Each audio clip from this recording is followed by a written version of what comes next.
வலியற்ற varicose vein சிகிச்சை எளிய 30 நிமிட செயல்முறை 7209487335.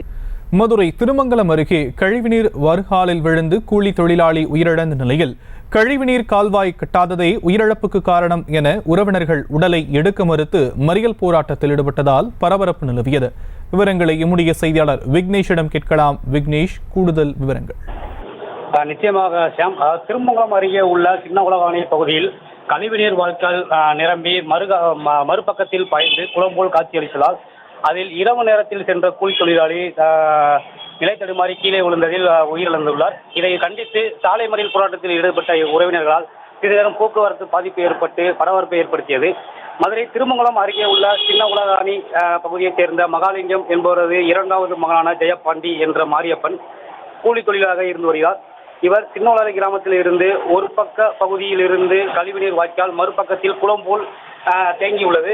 இந்த நிலையில் சின்ன உலகாணி கிராம பொதுமக்கள் பலமுறை அதிகாரிகளிடம் கோரிக்கை வைத்து வாய்க்காலில் தூர் வராததால் வாய்க்கால் நிரம்பி மறுபக்கத்தில் குளம் போல் காட்சியளித்த நிலையில் இரவு நேரங்களில் மின்விளக்கு இல்லாத காரணத்தினால் தவறுதலாக ஜெயப்பாண்டி கழிவுநீர் வாய்க்காலில் விழுந்து உயிரிழந்துள்ளார். இதை நீண்ட நேரமாக எழும்ப முடியாமல் ஜெயப்பாண்டி உயிரிழந்த நிலையில் காலை கழிவுநீர் வாய்க்காலிலிருந்து சடலமாக மீட்கப்பட்ட நிலையில் உறவினர்கள் அதிகாரிகளை கண்டித்து சாலை மறியல் போராட்டத்தில் உடலை வைத்து எடுக்க மறுத்து ஈடுபட்டனர். இதனால் சுமார் 1 மணி நேரம் போக்குவரத்து பாதிக்கப்பட்ட நிலையில் திருமங்கலம் காவல் ஆய்வாளர் நேரடியாக வந்து பாதிக்கப்பட்ட மக்களிடம் பேச்சுவார்த்தை நடத்தி உடனடியாக வாய்க்காலை சரி செய்து தருமாறு நடவடிக்கை எடுத்து கூறியதை அடுத்து போராட்டத்தை கைவிட்டு உடலை திருமங்கலம் அரசு மருத்துவமனைக்கு அனுப்பி வைத்தனர்.